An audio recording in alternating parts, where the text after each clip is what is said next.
Assalamualaikum dan selamat sejahtera semua. Pada hari ini bersama saya Cikgu Tazmi bin Talib di dalam kelas Pendidikan Jasmani dan Kesihatan. Pada hari ini cikgu akan terangkan berkenaan dengan tajuk abstinent. Abstinent ni berlaku di kalangan komuniti kita, berlaku di kalangan masyarakat dan juga negara kita. Mungkin awak tidak sedar, tapi sebenarnya perkara ini berlaku di sekeliling kita.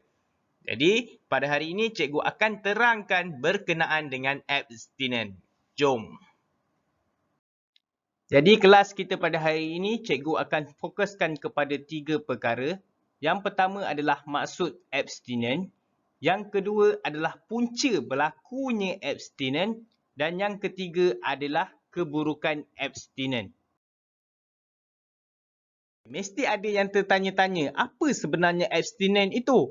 So, abstinent adalah keupayaan menahan diri daripada melakukan perhubungan seks sebelum nikah tanpa ikatan perkahwinan. Sebenarnya inilah yang berlaku di sekeliling kita tanpa kita sedari. Dalam Islam, melakukan hubungan tanpa ada ikatan yang sah, hukumnya adalah haram. Ini adalah beberapa punca yang menyebabkan berlakunya abstinent ataupun seks luar nikah di kalangan remaja pada masa kini. Yang pertama adalah disebabkan oleh pengaruh rakan. Pengaruh rakan ini memainkan peranan yang sangat penting untuk mendorong seseorang itu ke arah yang lebih baik ataupun tidak.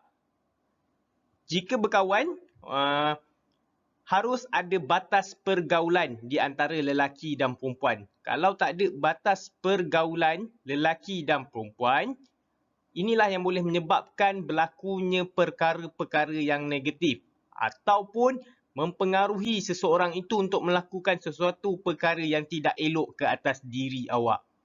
Yang kedua adalah bercinta sebelum usia. Pada peringkat persekolahan, sama ada sekolah rendah ataupun sekolah menengah, tidaklah sesuai untuk seseorang murid itu untuk bercinta kerana tugas utama untuk seorang murid adalah untuk belajar. Yang ketiga adalah aurat, terutama untuk pelajar perempuan ataupun kaum wanita. Tidak boleh memakai pakaian yang ketat, pakaian yang sendat, pakaian yang menampakkan bentuk tubuh badan anda. Kerana bila awak memakai pakaian yang kurang sopan, awak akan dijadikan perhatian oleh murid lelaki ataupun kaum lelaki. Apabila dijadikan sebagai perhatian, itulah sebenarnya bahaya yang akan boleh menimpa kepada awak. Kerana seseorang boleh mengambil kesempatan terhadap diri awak. Yang keempat adalah media sosial. Media sosial ni terdapat banyak sangat, contohnya seperti Facebook, Instagram, Twitter, TikTok.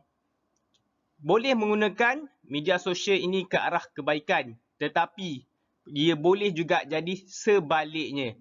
Setengah orang dia menggunakan media sosial ni untuk mengupload gambar-gambar yang tidak menutupi aurat, gambar-gambar yang boleh menampakkan bentuk tubuh badan mereka, video-video yang tidak sepatutnya, yang dijadikan tontonan umum untuk orang luar. Okey, yang kelima adalah seks cyber.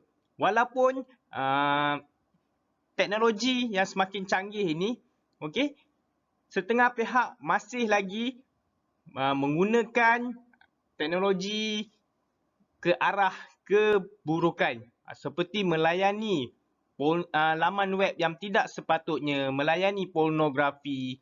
Dan apabila ia menjadikan sebagai tabiat seseorang itu, ia meningkatkan nafsu seseorang untuk melakukan perkara yang tidak elok. Contohnya seperti berlakunya kes rogol, kes liwat, kes raba dan sebagainya. Okay. Yang keenam adalah keluarga. Okay.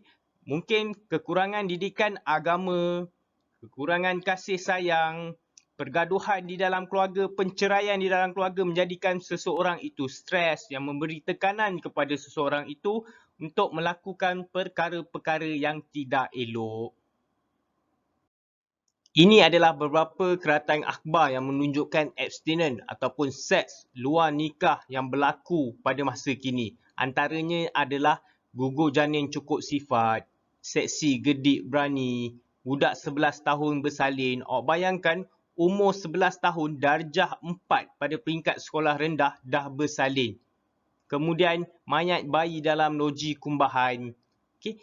Ia menunjukkan kesan yang sangat buruk terhadap individu, keluarga dan juga masyarakat apabila berlakunya kes-kes seperti ini. Boleh dikatakan setiap hari ada sahaja kes berkenaan dengan abstinens ni di Keratan Akhbar. Ini adalah keburukan abstinens yang cikgu boleh kongsikan kepada semua. Kepada 3 bahagian, iaitu perubatan, pelajaran dan juga keluarga. Dari segi perubatan, sudah tentulah ia boleh menyebabkan berlaku kehamilan pada usia yang sangat muda tanpa ada ikatan yang sah. Ia juga boleh menyebabkan berlaku kes pembuangan bayi yang dikeluarkan di berita dan juga Keratan Akhbar. Contohnya buang bayi di tong sampah dan meninggalkan di tempat yang tidak sepatutnya. Selain daripada itu, ia juga boleh menyebabkan berlakunya jangkitan penyakit akibat seks bebas seperti HIV dan juga AIDS. Dari segi pelajaran, prestasi pelajaran seorang murid akan merosot dan menurun. Ia juga akan memberi tekanan terhadap diri sendiri akibat emosi yang tidak stabil dan stres. Pelbagai kemungkinan yang boleh berlaku. Dari segi keluarga, nama sendiri juga akan tercemar, nama ahli keluarga juga akan tercemar akibat ejekan daripada kawan-kawan ataupun pandangan negatif masyarakat terhadap keluarga tersebut. Selain daripada itu adalah anak tidak saf taraf. Masa depan anak tidak saf taraf ini juga akan terjejas daripada segi pertolongan dan bantuan. Contohnya, anak saf tidak saraf ini semakin hari semakin membesar. Mungkin ia akan melalui satu fasa di mana ia akan bekerja, akan melanjutkan pelajaran, akan mendapatkan pertolongan dan sebagainya. Itu akan menyukarkan mereka.